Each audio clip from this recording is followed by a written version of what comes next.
On the night of our 5th wedding anniversary, Julian Reed knelt on one knee, fastening a new diamond necklace around my neck. "My dearest, you're my life," he whispered, kissing my earlobe, his voice as soft as melted honey. I scoffed, remembering the document I'd just seen. Elara Vance Psychological Destruction Plan. His handwriting was on it, Year 5, self-awareness completely stripped. Initiate final phase.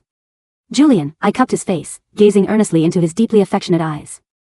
"What would you do if someone destroyed the thing you love most?" His eyes didn't flicker. "I'd kill them." I nodded, pulling a knife from behind my back, and smiled as I asked. "What if it was you?" Elara Vance POV. In the 5th year of my marriage to Julian Reed, I found a top-secret psychological evaluation report in his private safe. The cover bore a bold title, Elara Vance Psychological Destruction Plan. I had only meant to find his passport to book 2 tickets to Iceland as a surprise for our 5th anniversary. The safe's password was my birthday, and it opened with a casual try. But there was no passport, only this thick stack of documents. My hands trembling, I opened the first page. Julian's familiar, sharp handwriting filled the pages, every sentence like a poisoned blade. Year 1, she trusts me completely. Her fear of abandonment has been entirely suppressed by my fabricated, unconditional affection. Year 3, she has left the orchestra. Her social circle has been wiped clean, she has nothing but me. Year 5, dependency reached 100%. Self-awareness stripped. Final phase can be initiated, complete emotional deprivation and social ruin. My mind exploded, leaving only a sharp ringing in my ears. All of New York knew Julian Reed was completely obsessed with his wife. He would drive across half the city on a freezing winter night just because I mentioned wanting a strawberry cake from the upscale bakery across town, making sure it was the first thing I saw when I woke up. If I accidentally cut my finger while practicing cello, he would tear up, taking my hand in his mouth as if the wound was in his own heart. He even bought an entire island, naming it after me, claiming it was his worry-free paradise built just for me. He would always whisper in my ear, "Darling, the outside world is too complicated. You just need to hide under my wing and be my little princess." So, I willingly gave up my position as principal cellist, cut off contact with my friends, and lived like a bird in a gilded cage. But now, these documents brutally revealed that every romance, every profound display of affection over these 5 years, had been a precisely calculated psychological trap. At the end of the file, a woman's photo was clipped. It was Chloe Davis. 5 years ago, the talented cellist Chloe Davis's reputation was destroyed by a sudden bullying scandal. She ended up with permanently damaged legs in a car accident during a rainstorm. And the biggest beneficiary of that scandal was me, who took her place as principal. I had always thought it was just an accident, until I saw a sentence Julian had written on the back of the photo. "She took Chloe's stage and her legs. I will take her soul." The sound of the lock turning suddenly echoed. My body stiffened. I frantically shoved the documents back into the safe and slammed the door shut. The next second, the study door opened. Julian, dressed in a custom suit, held a bouquet of rare, crushed ice blue roses. He walked in against the light, the tenderness in his eyes capable of drowning anyone. "Elara, why are you sitting on the floor? The marble is cold, you'll get sick." He strode over, casually placed the flowers on the table, and effortlessly lifted me, his movements practiced and careful, as if I were a fragile, rare treasure. He lowered his head, pressing his warm lips to my forehead, his voice deep and doting, "Happy 5th anniversary, darling." I leaned against his broad, warm chest, breathing in his familiar cedar scent, feeling as if all the blood in my body had frozen. I looked into those deeply affectionate eyes. For 5 years, I had seen stars and oceans in those eyes, a unique, unconditional love. But it turned out they were just a mirror, reflecting his cold-blooded intent to kill. "Why are you trembling?" Julian frowned slightly, his large hand enveloping my icy fingers, a perfectly timed flicker of concern in his eyes. "Was the window not closed properly? I'll go heat you some milk." He placed me on the soft cashmere sofa and turned towards the kitchen. I watched his retreating back. He rolled up his shirt sleeves, his long fingers moving deftly, his profile looking so charming in the warm yellow light. This man had woven an airtight net with the most extreme tenderness. He had groomed me into a useless shell who couldn't live without him. And then, he was preparing to push me off a cliff with his own hands. I bit down hard on my lip until I tasted blood, just to stop myself from screaming. I remembered when I was 18, I'd bled my finger practicing cello, and he'd cradled my hand in his, promising to protect me. I remembered on our wedding day, he swore before the priest that I was his only belief in this life. It was all fake. He never wanted to love me, he wanted to elevate me to the highest point, only to let me fall and shatter into a million pieces. Extreme pain, I realized, was silent. Elara Vance POV. I drank the milk. The sickly sweet taste slid down my throat, but it felt like swallowing broken glass, cutting my insides until they bled. The next morning, Julian said he had an important international meeting at his company. Before leaving, he pressed a lingering good morning kiss to my lips. I watched his car drive out of the villa, then turned and hailed a cab, following him. The car didn't head to the Reed Group building but drove into New York's most secluded high-end rehabilitation center in the suburbs. I stood at the end of the long corridor, peering through the glass panel on the patient room door. Chloe sat in a wheelchair, pale but still beautiful. And Julian, who was always composed and superior in front of me, was now kneeling before Chloe's wheelchair. He wasn't wearing his usual impeccably tailored suit jacket, his tie was slightly loosened, and his eyes showed deep fatigue and unconcealed pain. "Chloe, are you feeling better today?" His voice was hoarse, with a slight tremor. Chloe didn't speak, just stared blankly out the window. Julian took her lifeless hand, pressing it to his cheek, his eyes reddening. "Soon, Chloe, just a few more days. I've completely broken Elara Vance's will. Tomorrow is her comeback concert. I'll make her atone for all the suffering you endured, in front of the whole world. I'll ruin her reputation, make her taste the despair you went through." I stood outside the door, my nails digging deep into my palms. Blood dripped from between my fingers onto the pristine white tiles, yet I felt no pain. So, this was the real Julian. In front of me, he was a perfectly executed program, every glance, every movement, a best solution derived from psychological analysis. His love for me was flawless, yet utterly devoid of warmth. But in front of Chloe, he felt pain, fatigue, and lost control. This was the love of a living, breathing person. I remember Julian once telling me, "Elara, you don't need to grow up around me. I'll always be your safe harbor." It turned out he wasn't trying to protect me, he was trying to clip my wings, drain my blood, and turn me into a soulless puppet, only to effortlessly tear me apart at the very end. I didn't rush in to confront him, nor did I cry hysterically. Like a ghost, I turned and left the rehabilitation center. Back in the villa Julian called our love nest, I looked around. Our massive wedding photo, intimately embracing, hung on the wall. The roses he'd clipped for me that morning sat on the table. The air still carried the calming scent he'd specially blended for me. Everything here was a custom-made cage for me. My phone suddenly vibrated. It was a message from Julian. "Darling, this meeting is so boring. All I can think about is you. Are you ready for tomorrow's concert? Don't be nervous, I'll be in the audience with you." I stared at the loving message on the screen, then suddenly chuckled. As I laughed, tears finally streamed down my face. For tomorrow's 5th anniversary, I had secretly rehabilitated for 6 months, enduring excruciating pain in my fingers, just to pick up the cello again. I had planned to surprise him on stage, to show him that I was still the Elara Vance who could stand by his side. But it turned out he had already set the trap, waiting for me to fall into it. My fingers trembling, I typed a reply, "Okay. Julian, since you want to see me shattered into a million pieces, then I will grant your wish and play out this final act with you. Elara Vance POV." On the night of my comeback concert, New York's Lincoln Center was packed. Backstage in the dressing room, Julian personally knelt to help me put on my diamond-studded heels. He looked up, his gaze so tender it could melt anyone. "My Elara, you will be the most dazzling queen on stage tonight." I looked at him, a faint smile playing on my lips. "Will I?" "Of course." He stood, pressing a reverent kiss to my forehead. "Go on, I'll be watching you from the best seat." I hugged my cello, walking step by step towards the spotlighted stage. When I played the first note, the entire hall fell silent. It was "Sunken Star," a piece I had once been most proud of. However, just as the music reached its climax, the giant LED screen behind the stage suddenly flickered. The beautiful starry background vanished, replaced by a maliciously edited surveillance video and audio recording. In the video, my back was visible at the top of the stairs, coldly watching Chloe fall. In the audio, a voice eerily similar to mine sneered arrogantly, "As long as your hands are crippled, the principal position will be mine." The music stopped abruptly. The entire hall erupted in an uproar. Countless gazes of shock, disdain, and anger shot like arrows towards me in the center of the stage. Oh my God. She's truly despicable. So, Chloe's scandal and accident back then were all her doing. Murderer. Get off the stage. Camera flashes from the media flickered wildly, and reporters swarmed forward like sharks smelling blood. I didn't move, just quietly held my cello, my gaze cutting through the chaotic crowd, landing precisely on Julian in the VIP box. He stood in the shadows, his gentle mask completely torn away, replaced by chilling indifference and malicious pleasure. He looked at me as if I were a piece of trash finally crushed. Under the escort of security, Julian slowly descended the stairs and came to the front of the stage. Reporters immediately thrust microphones at him. "Mr. Reed. Were you aware of your wife's actions?" Julian stopped, his gaze coldly fixed on me on stage. He took the microphone, his voice deep and pained. "I apologize to everyone. For these 5 years, I was blinded by her hypocritical mask. Only today have I uncovered the truth of what happened." He paused, every word he uttered like a knife stabbing straight into my heart. "Elara Vance, you disgust me." That single sentence, amplified by the microphone, echoed through every corner of the theater. The man who once held me in the palm of his hand, who would ache if I even frowned, was now personally pushing me into an abyss of destruction. I stood on stage, looking at his seemingly righteous face, and suddenly laughed. I didn't argue, didn't struggle. Because I knew all this was evidence he had meticulously fabricated. He had spent 5 years setting this trap, and he would never leave me any room to turn the tables. I just stared fixedly at Julian, mouthing a phrase only we both understood. Julian Reed, as you wish. Elara Vance POV. I don't know how I got back to the villa. The internet was flooded with insults. I was branded a vicious woman and a murderer, my former honors trampled into the mud. The villa was dark, silent.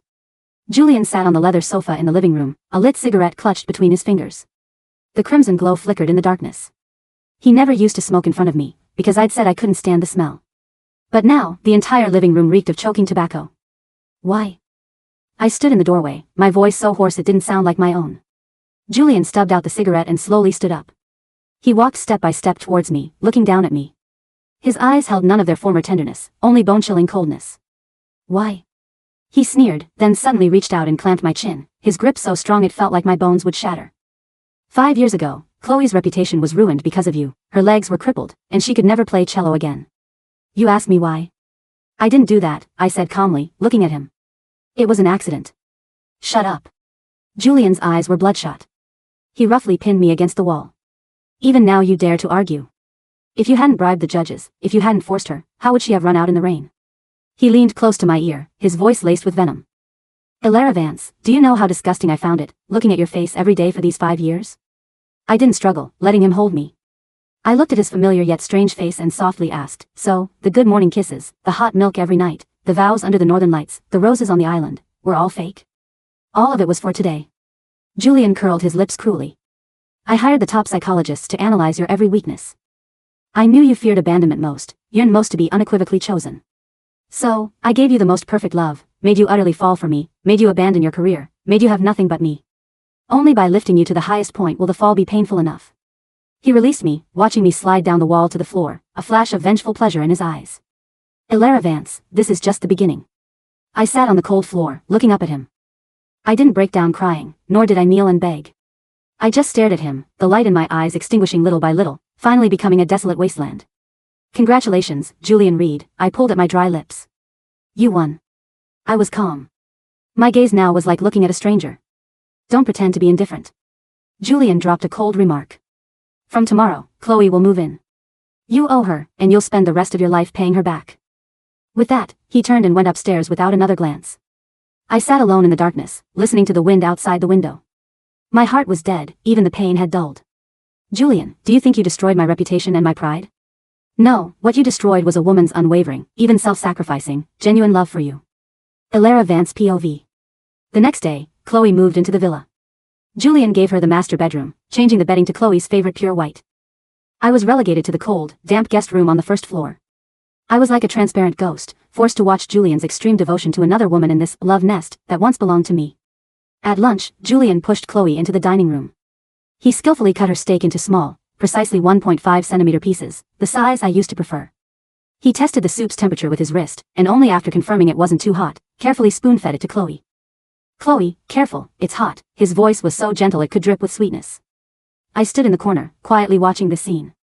It turned out that what I thought was exclusive devotion, those details I drowned in, were merely a program he could copy and paste onto anyone at any time. My profound love, from beginning to end, had been a joke. Chloe ate a few bites, then suddenly turned her head, looking at me in the corner, a hint of malice playing on her lips. Julian, I'd like to hear some cello, Chloe said softly. I used to play for you, but now my hands are useless. Could Miss Vance play for me? Julian's movements froze. He turned to look at me, his eyes cold.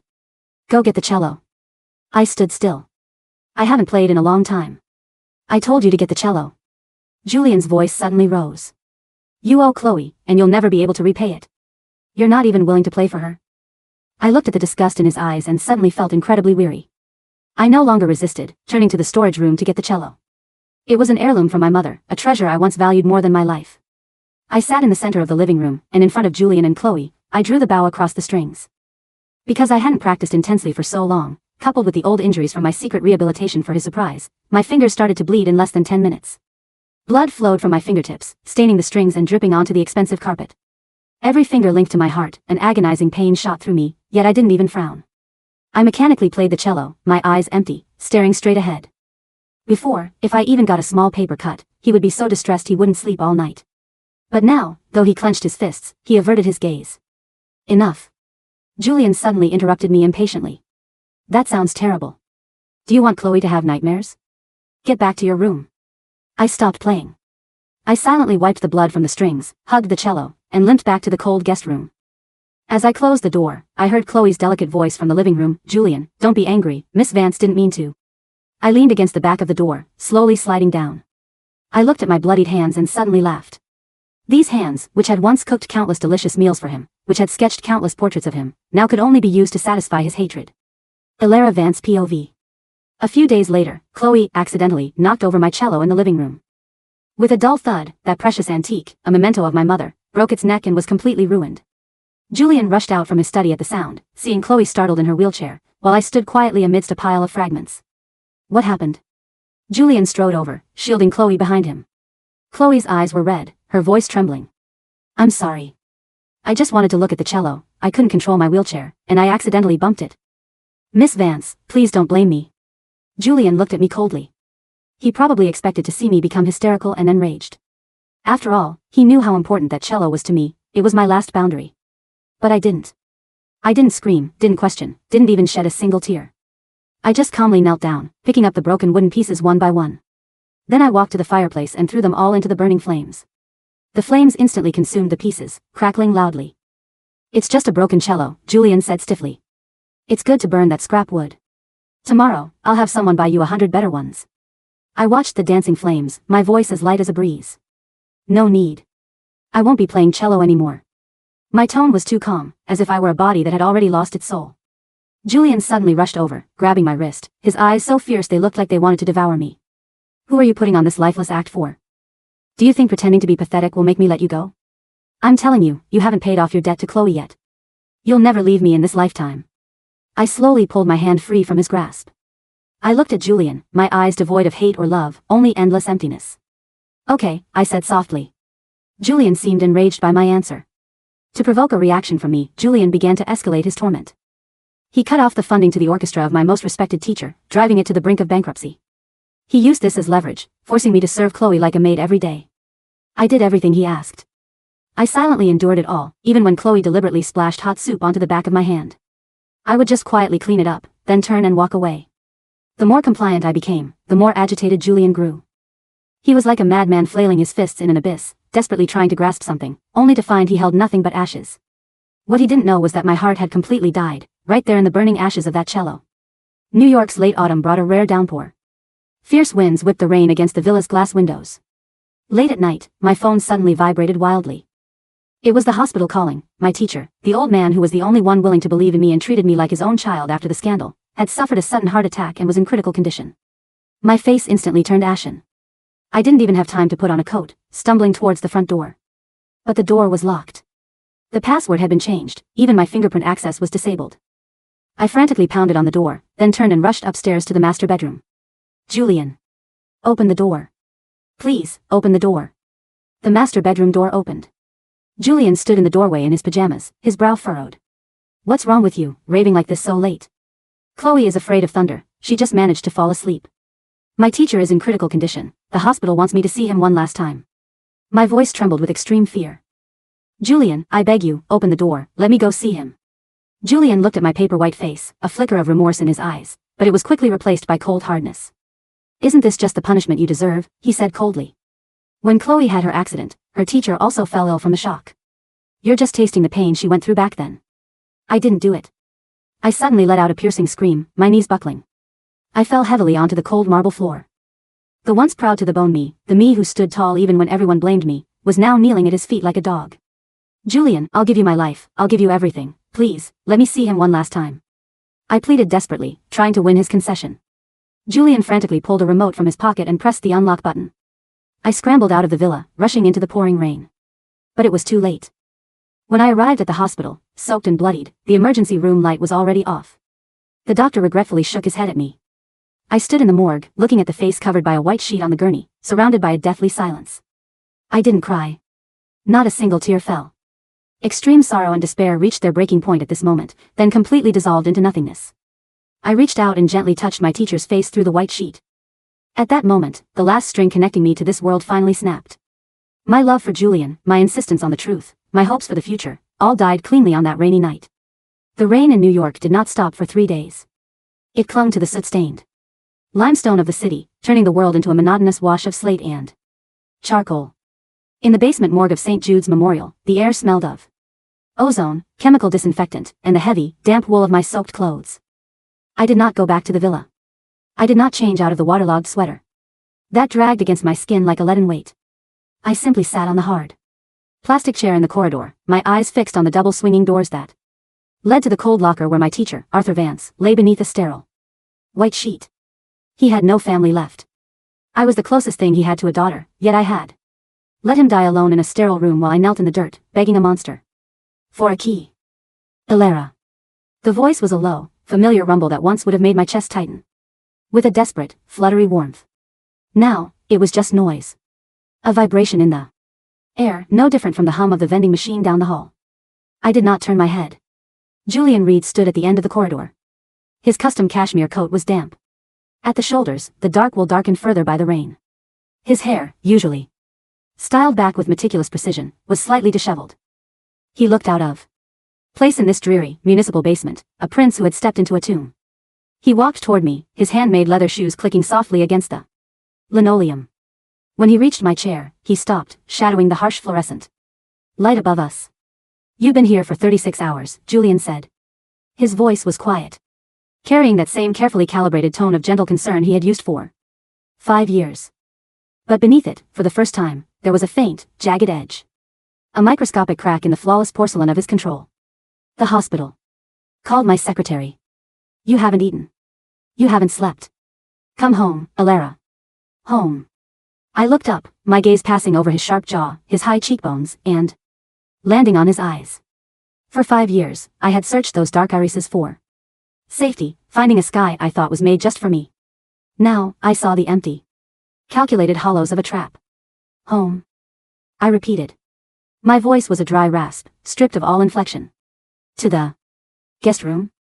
Or should I sleep on the floor of the master bedroom so Chloe doesn't have to look at me?" Julian's jaw tightened.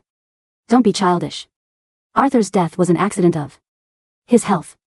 If you hadn't been so stubborn, if you had simply accepted your debt to Chloe instead of trying to flee. I asked you to unlock the door," I interrupted him. My tone was as flat as a deadline on an EKG. "I knelt. I begged you. I told you he was dying. And I thought you were lying to escape the villa," Julian said quickly, his words rushing to fill the silence, as if he were trying to convince himself as much as me. "You have a history of manipulation, Elara. The video at the concert proved what you did to Chloe 5 years ago. How was I to trust you?" I stared at him. I didn't defend myself. I didn't scream that the video was a lie, that I had never touched Chloe on that rainy night 5 years ago, that she had fallen because of her own frantic, jealous rage. I had spent 5 years explaining, defending, trying to prove my worth to a man who had already written my sentence before he ever met me. Now, the need to explain was gone. It had died in the morgue, alongside the only man who had ever truly loved me for my music. "You're right," I said softly. Julian froze. He had expected hysteria. He had expected me to throw myself into his arms, weeping, begging him to tell me he still loved me, that he would protect me from the vicious storm of the internet. That was what his psychological destruction plan had predicted. Year 5, complete emotional deprivation. Subject will regress to a childlike state of dependency, seeking comfort from the abuser. But I didn't move. I didn't reach for him. "What?" he whispered. "You're right," I said again, standing up slowly. My joints popped, stiff and cold. "I am exactly what you think I am. So why are you here, Mr. Reed? The trial is over. You won. I have nothing left." "Elara, stop this," he said, reaching out to grasp my shoulder. His fingers were warm, but the moment they touched me, a violent shiver went through my body. Not of fear, but of pure, visceral revulsion. I flinched away from him so fast that I bumped into the plastic chair, sending it clattering against the wall. Julian's hand remained suspended in the air. His eyes widened, a flicker of something raw and unscripted crossing his face. For 5 years, I had craved his touch like a drug. To see me recoil from him as if his hand were dipped in poison was a variable his psychologists had not accounted for. "Don't touch me," I said, my voice barely a whisper, yet it echoed clearly in the quiet corridor. "Please." He slowly lowered his hand, his expression hardening into a mask of cold arrogance to cover the sudden, ugly panic that had flared in his chest. "You have to sign the release forms for Arthur's body. I've arranged for a private Cemetery. I will pay for the funeral. No, I said. He wouldn't want your money. I will handle it. With what? Julian sneered, though the cruelty felt forced, hollow. You have no money, Elara. I closed your accounts. Your violin is gone. Your career is dead. You have nothing but the clothes on your back. Then I will bury him in a pauper's grave, I said, looking him dead in the eye. And it will still be cleaner than any plot bought with your name. I turned my back on him and walked toward the administrator's office, my wet shoes squeaking against the floor. I did not look back to see if he was watching. For the first time in 5 years, the weight of his gaze did not hold me in place. The Reed villa was silent when I returned the next morning. The storm had passed, leaving behind a cold, biting wind that whistled through the eaves of the massive estate. I walked through the iron gates, my small canvas duffel bag slung over my shoulder. It contained nothing Julian had bought me. No silk dresses, no designer coats, no diamond jewelry. Only my old cotton sweaters from my conservatory days, my personal journals, and the ashes of my mother's cello, which I had swept from the fireplace in a small glass jar. When I opened the front door, the scent of cedar and expensive floor wax drifted out. Oh, look who decided to crawl back. Chloe sat in her wheelchair at the end of the grand foyer. She was wearing a soft, cream-colored cashmere sweater, one that Julian had bought for me last winter. Her hair was perfectly styled, her face bright and clear. She looked like the mistress of the house, and in every way that mattered now, she was. Julian was worried sick, Chloe said, her voice dripping with mock sympathy. He stayed up all night in the study. You really shouldn't be so selfish, Elara. Just because your teacher passed away doesn't mean you can neglect your duties. Here. The kitchen is a mess, and I need my morning tea. I didn't answer. I walked past her toward the guest room on the first floor. Are you deaf? Chloe snapped, her wheelchair whirring as she spun around to follow me. I'm talking to you. Julian said you owe me. You took my legs, you took my stage, and now you have to serve me. That was the agreement. I stopped in the doorway of the guest room. The room was freezing, the radiator had been turned off, likely on Julian's orders to punish me. I turned to look at Chloe. She looked so triumphant. 5 years of planning, of pretending to be a helpless victim, of watching Julian slowly dismantle my life piece by piece, had finally brought her here. She was in my house, wearing my clothes, holding my husband's devotion. Chloe, I said softly. What? She sneered. Are your legs really paralyzed? The question was so quiet, so devoid of anger, that it caught her off guard. A sudden, sharp tension went through Chloe's shoulders. Her fingers tightened on the armrests of her wheelchair. Of course they are, she spat, her voice rising an octave. The car accident, you forced me out into the rain. The doctor said the nerve damage was permanent. I didn't force you, I said, my voice empty of any desire to argue. You ran out because you were angry that the board chose my performance over yours. But that doesn't matter now. What matters is that you're here. You have Julian. You have the villa. You have the money. I stepped closer to her, my shadow falling over her small frame. Chloe flinched back slightly, her eyes darting toward the stairs, as if looking for Julian. So why do you still look so afraid? I whispered. I'm not afraid of you. Chloe hissed. You're nothing. You're a disgraced, penniless mute who can't even play her instrument anymore. Then stop trying so hard to make me hate you, I said. I don't hate you. Chloe. I don't feel anything for you at all. You are just a shadow in a house full of ghosts. I walked into the guest room and shut the door, clicking the lock into place. Outside, I heard Chloe screaming for the housekeeper, her voice shrill and panicked. She had wanted to see me weep, to see me crawl on my knees and beg for her mercy. But my silence was a wall she couldn't climb, a mirror that reflected only her own ugly, desperate malice. 10 minutes later, the study door upstairs opened, and I heard Julian's heavy footsteps descending the stairs. There was a muffled conversation in the foyer, Chloe's soft, tearful complaints, and Julian's low, soothing murmurs. Then, a sharp, authoritative knock sounded on my door. Elara. Open the door. I didn't open it. I continued packing my few journals into my duffel bag. Elara. Julian's voice grew louder, laced with an impatience that bordered on desperation. Open this door right now, or I will have the housekeeper break it down. I walked over and turned the key. The door swung open, and Julian stood there, his face dark with anger. Chloe was parked behind him, her eyes red, looking like a wounded dove. What did you say to Chloe? Julian demanded. She is guest in this house, and you have no right to insult her. You will apologize to her, now. I looked at him, then at Chloe. I'm leaving, Julian, I said. Julian's breath hitched. For a fraction of a second, his mask slipped. Completely, revealing a wild, terrified boy beneath. What did you say? I'm leaving, I repeated, picking up my duffel bag and slinging it over my shoulder. Our marriage was a contract based on a lie. You have completed your plan. My self-awareness is gone, my social circle is destroyed, my teacher is dead. There is nothing left for you to take. You can't leave, Julian said, his voice dropping into a dangerous, low register. He stepped into the room, blocking the doorway with his broad frame. We are married. You signed a prenuptial agreement that states if you leave without my consent, you forfeit everything. You will have no alimony, no home, no reference. I will make sure no orchestra in the world ever looks at you. I don't want your money, I said, walking toward him. I stopped just inches from his chest. And I don't want to play in an orchestra anymore. I don't want anything you have the power to give or take away. You're bluffing, Julian whispered, his eyes scanning my face, searching for a twitch of hesitation, a tear, a sign of the fragile, dependent girl he had spent 5 years cultivating. You love me. You can't live without me, Elara. You can't even make your own coffee without asking for my help. If you walk out that door, you will starve in the street. Then I will starve, I said. I looked into his eyes, those eyes that had once been my entire universe, and felt absolutely nothing. No anger, no love, no sorrow. Just a vast, cold expanse of gray. Let me pass, Julian. No, he said, his hand reaching out to grab my arm, his grip tight, almost bruising. You are my wife. You will stay here, and you will atone for what you did to Chloe.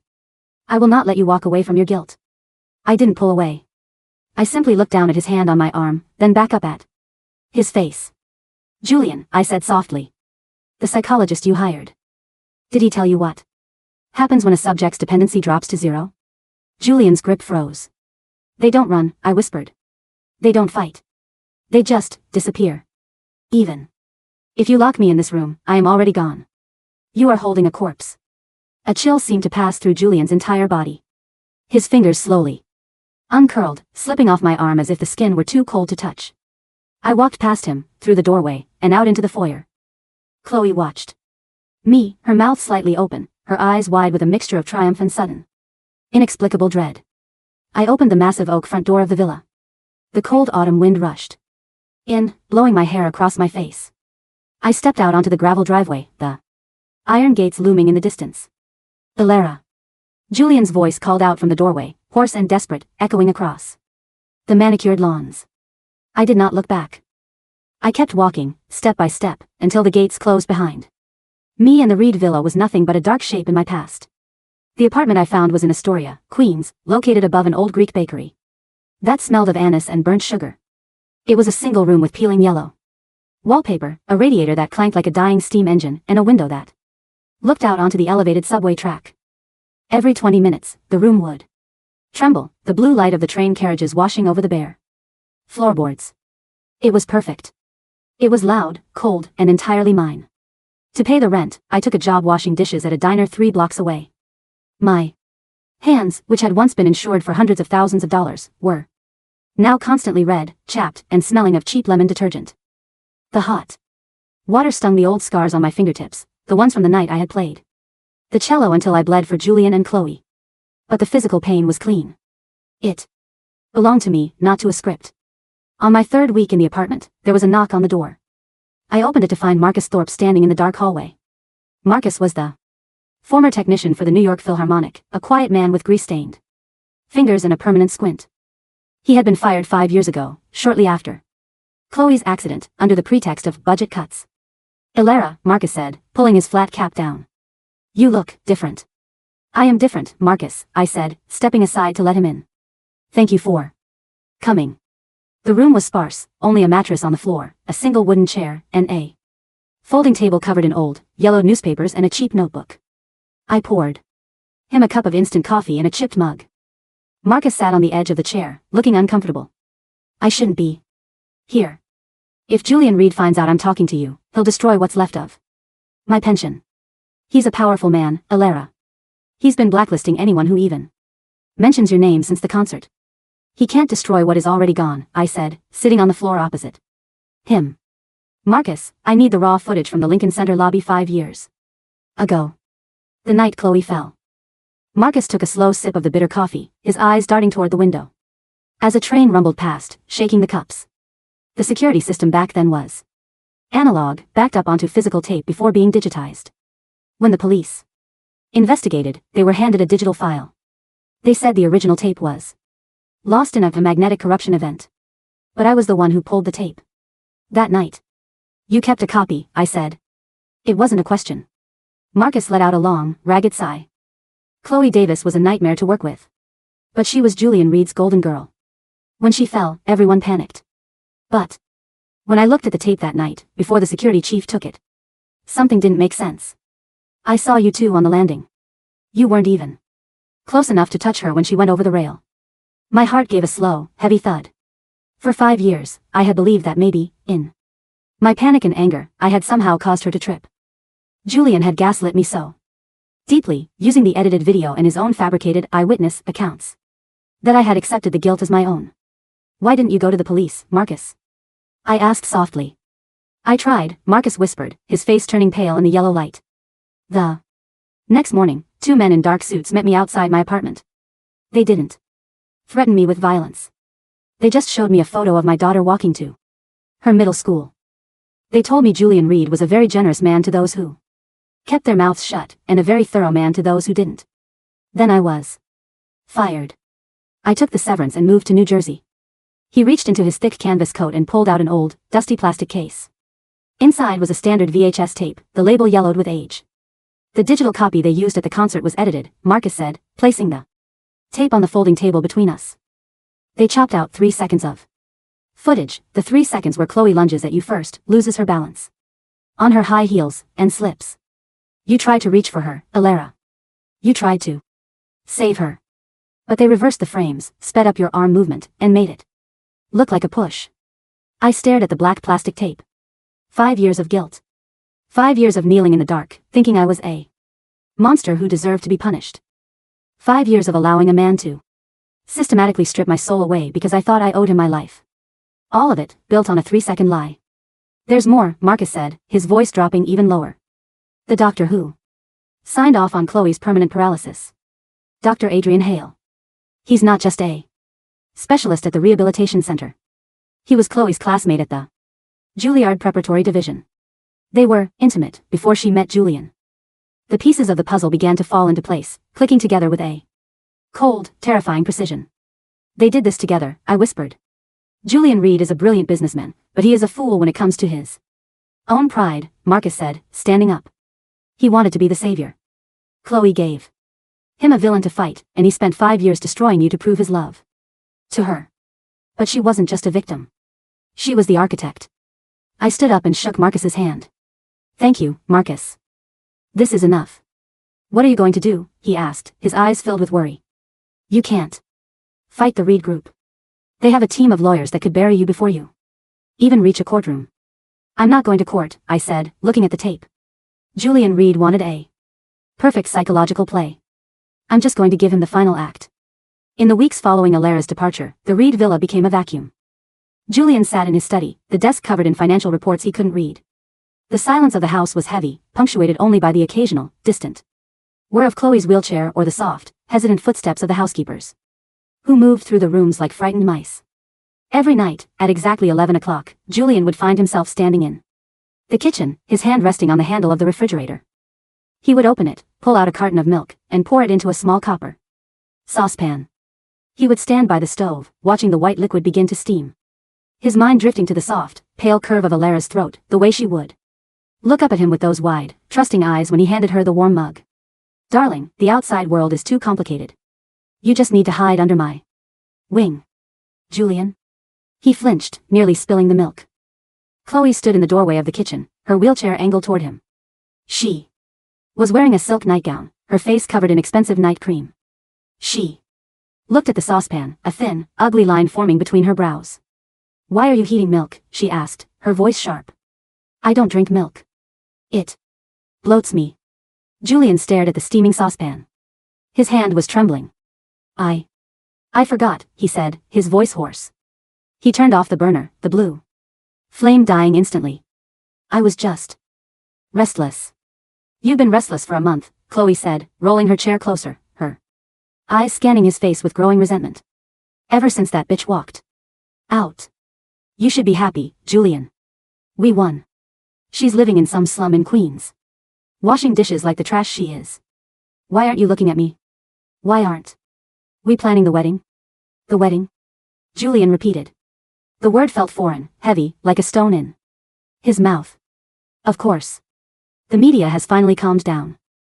Everyone knows she was the one who ruined me. We can finally be together, openly. You promised me, Julian. You said once she was destroyed, we would have our paradise. Julian looked at Chloe. He looked at her beautiful, sharp face, her perfectly manicured hands, the wheelchair that had been the center of his universe for 5 years. For 5 years, his love for her had been a burning, righteous flame. It had fueled his hatred, his meticulous planning, his cold-blooded execution of Elara's ruin. He had felt like a god, doling out justice for the woman he loved. But now, looking at her, the flame felt cold. The righteousness was gone, leaving behind only a hollow, scraping exhaustion. Soon, Chloe, he said, his voice flat. I have a lot of work at the office. The merger with the European group is taking all my time. You're lying, Chloe hissed, her face contorting with a sudden, wild anger. You're thinking about her. You're thinking about that mute. You still love her. Don't you? I don't love her. Julian roared, his hands slamming down on the marble countertop, sending a glass jar of spices clattering to the floor, shattering into 100 pieces. The kitchen fell into a dead, terrified silence. Chloe flinched back, her eyes wide with genuine fear. Julian had never raised his voice to her. He had always been the gentle protector, the perfect, unshakable knight. Julian breathed heavily, his chest heaving, his eyes fixed on the shattered glass on the floor. He didn't clean it up. He didn't offer her a comforting word. He turned and walked out of the kitchen, his footsteps heavy as he climbed the stairs to his study. He locked the door, threw his suit jacket onto the floor, and opened the private safe behind the painting. Inside lay the thick stack of documents, Elara Vance Psychological Destruction Plan. He pulled out the folder, his fingers tracing the sharp, black ink of his own handwriting. Year 1, she trusts me completely. Year 3, her social circle has been wiped clean. Year 5, dependency reached 100%. Self-awareness stripped. He had written those words with a cold, triumphant satisfaction. He had watched her fall into every trap, had seen her eyes grow dimmer and dimmer as he systematically dismantled her world. But why did his chest feel like it was being crushed by an iron band? Why, when he closed his eyes, did he only see her standing in the pouring rain? At the hospital, her knees buckled, her face paper white, begging him for a key? Julian, I'll give you my life, please, let me see him one last time. He had wanted to break her. He had wanted to see her shattered into a million pieces. But now that she was broken, now that she was gone, he realized the terrifying truth. That a dependency he had spent 5 years creating was not a one-way street. He had woven her so deeply into the fabric of his daily life, had spent so many hours analyzing her, watching her, anticipating her every breath, that without her, his own existence had no center. He had built a perfect cage, only to realize he had locked himself on the inside. The rain had returned, a steady, gray drizzle that blurred the lights of the Triborough Bridge. I stood in the doorway of a small, family-owned pharmacy in Brooklyn, waiting. The private investigator I had hired with the last of my savings, a cynical, middle-aged woman named Sarah, stepped out of a sedan parked across the street. She walked over, her trench coat dripping, and handed me a thick, manila envelope. You were right about the doctor, Sarah said, lighting a cigarette and shielding the flame with her hand. Adrian Hale is a gambler. He's got $300,000 in debt with some very unpleasant people in Atlantic City. And guess who's been making his minimum payments for the last 3 years? Chloe, I said. Bingo, Sarah spat out a puff of smoke. But that's not the best part. I managed to get a contact inside the rehabilitation center's IT department. They've been upgrading their servers. We managed to pull the raw medical files from Chloe's admission 5 years ago. The ones before Julian Reed's legal team got their hands on them. I opened the envelope. Under the dim light of the pharmacy's neon sign, I scanned the medical reports. Patient, Chloe Davis. Admittance diagnosis, severe contusions, fractured clavicle, mild concussion. No spinal cord damage detected. Neurological evaluation, all reflexes intact. Voluntary motor function in lower extremities fully preserved. My breath caught in my throat. She was never paralyzed, I whispered. Not for a single day, Sarah said, her voice grim. She had a few bruises and a broken collarbone. But she realized that if she was crippled because of you, she'd have Julian Reed's undivided attention, his guilt, and his billions for the rest of her life. So, she and Hale cooked up the nerve damage diagnosis. Hale got his gambling debts paid, and Chloe got a billionaire husband and a perfect cover to destroy her rival. I looked at the papers, my hands remarkably steady. For 5 years, I had lived in a state of perpetual atonement. I had cooked, cleaned, played, and stayed silent because I believed I had stolen another woman's legs. I had allowed my own husband to treat me like a dog because I thought I deserved the whip. And all the while, she had been standing on her own 2 feet, laughing behind closed doors. There's one more thing, Sarah said, pulling out her phone and playing a video file. I put a tracker on Hale. Yesterday, he met Chloe in a private room at a restaurant in Midtown. This is from a directional mic we planted on the window. The audio was scratchy, but the voices were unmistakable. Julian is getting suspicious. Chloe's voice was sharp, panicked, completely stripped of her usual fragile lisp. He's been looking at the old files. He barely touches me, Adrian. If he finds out I can walk, he'll ruin us. Calm down, Chloe, Hale's voice replied, smooth and calculating. He's too proud to admit he was conned for 5 years. He spent half his fortune destroying Elara Vance for you. If he admits you're a fraud, he has to admit he's a monster who tortured an innocent woman. His ego won't let him believe the truth. We need to speed up the asset transfer, Chloe said. I want the island. Once. The deed is in my name, I don't care what he finds out. We'll take the money and go to Switzerland. I closed the folder. Thank you, Sarah, I said. This is everything. What are you going to do? She asked, looking at me with a rare flicker of sympathy. You want me to leak this to the press? It'll ruin them both. Overnight. No, I said, a cold, sharp smile playing on my lips. The press is too quick. A public execution is over in a day. I want Julian to feel every single second of the fall. The Reed Group headquarters was a monolith of glass and steel towering over Manhattan. In the penthouse office, Julian sat behind his mahogany desk, his face pale, his eyes bloodshot. On the desk in front of him sat an unmarked USB drive and a single sheet of paper. He had found them in his personal mailbox that morning. There was no return address, only a single sentence written in a familiar, elegant hand. Year 5, complete emotional deprivation and social ruin. Let us begin. Julian's hand shook as he plugged the USB drive into his laptop. The screen flickered, and a video began to play. It was a split screen. On the left was the edited security footage from 5 years ago, the one he had used to destroy Elara's reputation at the concert. On the right was the raw, unedited footage. He watched as the 2 figures on the landing argued. He watched as Chloe, her face contorted in rage, lunged at Elara, her hands reaching for Elara's throat. He watched as Elara stepped back, her hands raised in self-defense, never making contact. And he watched as Chloe's heel caught on the edge of the step, her body tumbling backward over the low wooden railing. Julian's breath left him in a sharp, painful gasp. He clicked on the second folder. It was a series of medical documents, complete with MRI scans and neurological reports, all bearing Chloe's name and the logo of the Columbia Presbyterian Hospital. Voluntary motor function, 100% intact. The third file was an audio recording. If he finds out I can walk, he'll ruin us. He spent half his fortune destroying Elara Vance for you. If he admits you're a fraud, he has to admit he's a monster. The office seemed to spin. The air grew thin, cold, suffocating. Julian stood up, his chair clattering backward against the glass wall. He grabbed the edge of his desk, his chest heaving as he tried to breathe, his mind screaming in a chorus of horror and denial. No. No, no, no. It was a lie. It had to be a lie. He had spent 5 years of his life, 5 years of meticulous planning, 5 years of fabricated affection, of cold-blooded psychological torment, all to avenge the woman he loved. He had isolated his wife. He had forced her to give up her music. He had broken her fingers. He had locked her out of the hospital while her beloved teacher died in the dark. He had done all of it, for a fraud. He had tortured an innocent woman who had loved him with a devotion so pure, so absolute, that she had willingly walked into his cage. Elara, he whispered, the name tearing from his throat like a sob. He remembered her face on the night of their anniversary, when he had fastened the diamond necklace around her neck. He remembered the look of quiet, tragic understanding in her eyes when she asked, "What would you do if someone destroyed the thing you love most?" "I'd kill them." "What if it was you?" She had known. She had found the folder. She had known everything, yet she had let him play out his final act. She had let him push her off the cliff, not because she was weak, but because her love for him had died the moment she saw his handwriting. Julian fell to his knees on the thick plush carpet of his office.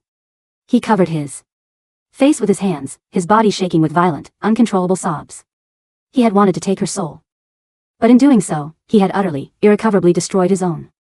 The rain had stopped by the evening of their 5th anniversary, replaced by a thick, freezing fog that rolled in from the East River, swallowing the streets of Manhattan in a damp, silent shroud. The Reed villa was dark, save for the flickering light of the fireplace in the living room. Chloe sat in her wheelchair, her face pale, her fingers drumming nervously on her lap. She had tried to call Julian dozens of times, but his phone went straight to voicemail. The housekeepers had all been dismissed early on Julian's orders, leaving the massive estate completely empty. "Julian," she called out as the heavy front door finally creaked open. Julian walked into the foyer. He was not wearing his coat. His suit was damp. His tie gone, his collar open. His face was entirely devoid of color, his eyes hollow and glassy, like those of a man who had been dead for days. "Julian, thank God you're home," Chloe said, rolling her chair toward him, her voice trembling with a mixture of anger and relief. "Where have you been? Why didn't you answer my calls?" Adrian said. "Adrian is dead," Julian said. His voice was a flat, empty whisper that echoed coldly in the high-ceilinged room. Chloe froze, her wheelchair stopping instantly. "What?" "The police arrested him 2 hours ago," Julian said, walking slowly into the living room, his eyes fixed on the burning fire. "For insurance fraud, extortion, and the falsification of medical records. They have the raw files. From 5 years ago, Chloe. They have the unedited security tape." Chloe's breath caught. The color drained from her face, leaving her looking old, sharp, and terrified. "Julian. Julian, listen to me, it's a mistake. Elara must have fabricated those." "I have the audio, Chloe," Julian said, turning to look at her. His eyes were completely black, stripped of all warmth, all anger, all humanity. It was the same look he had used when he told Elara she disgusted him at the concert. But now, it was directed at her. "I heard you," Julian whispered. "I heard you talking about the asset transfer. I heard you talking about Switzerland." Chloe stared at him, her lips trembling. She looked at his face, saw the absolute, terrifying finality in his eyes, and realized the game was over. There was no more need for the lisp. No more need for the tears. Slowly, deliberately, Chloe stood up from her wheelchair. She didn't stumble. She didn't shake. She stood tall on her own 2 legs, her posture straight, her face hardening into a sneer of pure, venomous spite. "So you found out," she said, her voice dropping into its natural, harsh register. "So what? You're going to call the police? Go ahead, Julian. Tell the world that the brilliant, arrogant Julian Reed was conned for 5 years by a crippled girl. Tell them you destroyed your own innocent wife, ran her career into the dirt, and let her teacher die because you were too stupid to check the medical records." She stepped closer to him, her heels clicking sharply against the hardwood floor, the same floor where Elara's cello had been burned. "You won't do it," Chloe mocked, her eyes flashing with a wicked triumph. "Your pride won't let you. You'd rather die than admit you were a fool." Julian looked at her standing there. He looked at the wheelchair, now sitting empty in the center of the room like a monument to his own stupidity. He didn't yell. He didn't reach out to strangle her, though his fists were clenched so tight his knuckles were white. "You're right," he said softly. "I won't call the police on you." Chloe blinked, surprised. "What?" "I already gave them everything," Julian said, a faint, terrifying smile touching the corners of his lips. "The press has the raw footage. The board of the Philharmonic has the medical records. By tomorrow morning, the entire world will know what you did. And they will know what I did. Are you insane?" Chloe screamed, her mask of composure shattering completely. "You'll ruin yourself. The Reed Group's stock will collapse. You'll be a laughingstock, a monster." "I am a monster," Julian said, his voice quiet, peaceful. "I took a woman who Loved me, who would have given her life for me, and I systematically tortured her for 5 years. I deserve to be ruined. And so do you. He turned his back on her, walking toward the study. Julian. Julian, wait.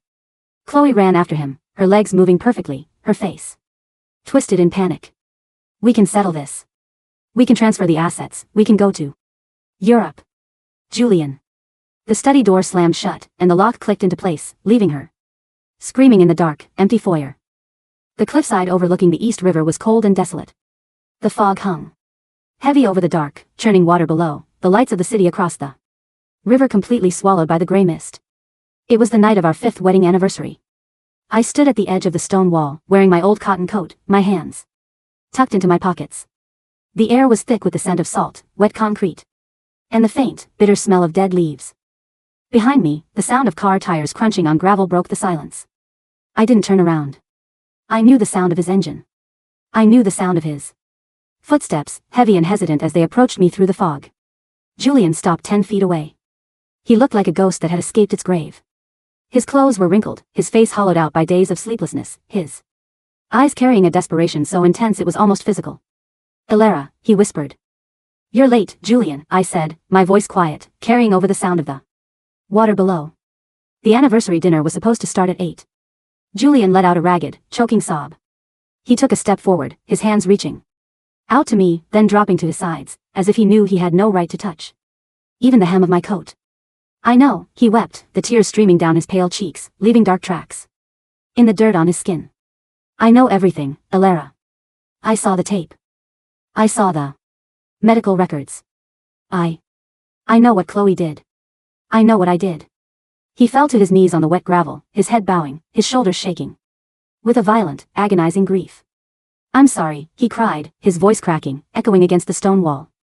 I'm so sorry, Elara. I was blind. I was a monster. I spent 5 years destroying the only person who truly loved me. Please, please, tell me what to do. Tell me how to fix it. I will give you everything. My fortune, my company, my life.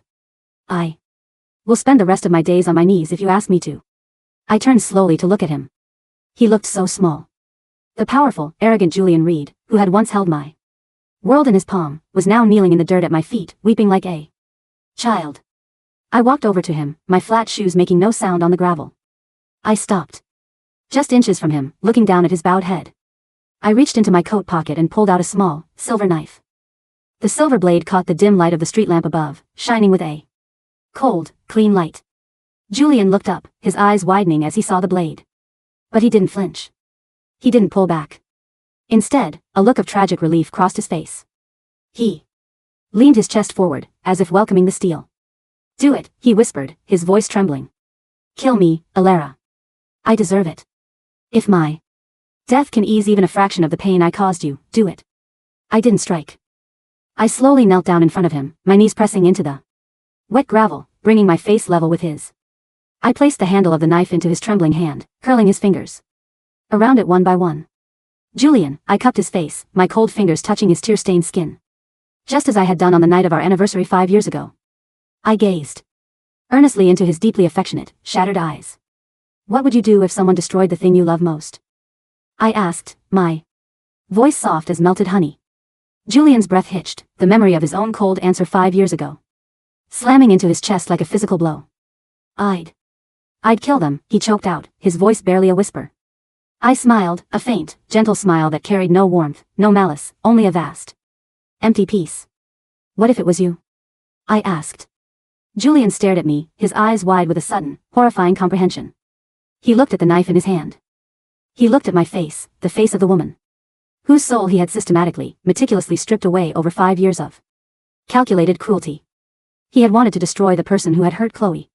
But in his blind, arrogant pursuit of vengeance, he had destroyed Elara, the only person who had ever loved him unconditionally, the thing he had slowly, desperately grown to love more than his own life. The person who had destroyed his heart, his peace, and his entire future, was himself. No, he whispered, the knife slipping from his fingers, clattering onto the gravel between us. No. Elara, please. I don't need to kill you, Julian, I said, standing up slowly and stepping away from him, my shadow retreating into the fog. You've already done it. Happy 5th anniversary.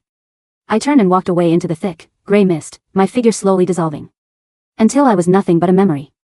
Behind me, Julian's raw, agonizing screams echoed through the cold New York night, a desperate, hollow sound that would ring in the empty halls of his villa for the rest of his days. 6 months later, the spring in Paris arrived with a soft, gentle warmth. The small studio apartment in Montmartre had a balcony that looked out over the slate roofs and the distant dome of the Sacré-Cœur. The windowsill was lined with pots of red geraniums, and the air smelled of fresh croissants and damp stone. I sat in the center of the room, my cello resting against my chest. My fingers were still scarred, the skin rough and calloused from months of slow, painful practice. My hands would never be as fast as they were when I was 18, and my technique would never be flawless again. But as I drew the bow across the strings, the sound that rose from the wooden body was deep, rich, and entirely my own.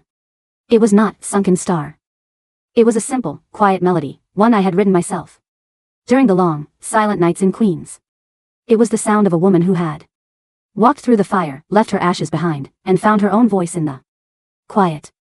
The bell above the door of the small music shop downstairs rang, and a young student walked in, carrying her violin case. "Miss Vance," she called out in hesitant French. "Are you ready for our lesson?" "Yes," I called back, my voice steady, clear, and full of a quiet strength. "Come on up." In New York, the Reed villa was sold at a public auction to pay off the massive debts of the bankrupt Reed Group. The scandal had been complete. The exposure of Chloe Davis's fraud and Julian Reed's systematic psychological abuse of his wife had dominated the headlines. 4 weeks. Chloe had been sentenced to 3 years in federal prison for insurance fraud and grand larceny. Julian, however, was never prosecuted. He had committed no legal crime in his treatment of Elara. He had simply used the law, his wealth, and his intelligence to execute a perfect, cruel play. But the punishment he had designed for her had become his own prison. He lived in a tiny, one-room apartment in a rundown section of Brooklyn, not far from the pharmacy where Elara had found the truth. He had refused to take any of the remaining assets from his company, leaving himself completely penniless. Every day, he would sit on a wooden chair by the window, his eyes fixed on the empty street below. He didn't smoke. He didn't drink. He had no friends, no family, and no career left. The name Julian Reed was synonymous with a monster, his social circle wiped completely clean. On his small wooden table lay a single glass jar containing a handful of gray ash, the only thing he had managed to salvage from the fireplace of the Reed villa. He would sit in the silence, his long, thin fingers holding a broken, blood-stained cello string, his mind endlessly looping through the logs of his own psychological destruction plan. Year 5, complete emotional deprivation and social ruin. He had achieved his goal. The plan had been executed to absolute perfection.